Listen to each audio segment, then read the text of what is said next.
I've driven a truck. I have hundreds of thousands of miles driving, done bids for well over a decade, so I really understand the industry from the bottom of the bottom to the top of the top, which gives me a great background to work with asset companies, understand what they're dealing with, and also from our side, understand what's fair and what's not.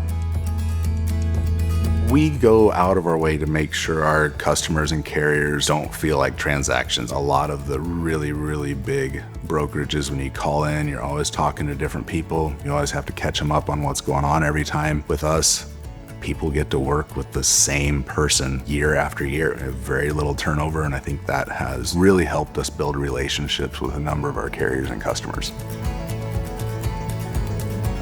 Our honesty and transparency has really helped us grow with our customer. It's been something that's differentiated us from a lot of our competitors. And we take every opportunity we have to share with our customers what's going on, what's working, what's not. So for us, it's having those conversations about what they expect and what they need to be successful as a company that really makes them feel like people versus transactions with Schulz Logistics.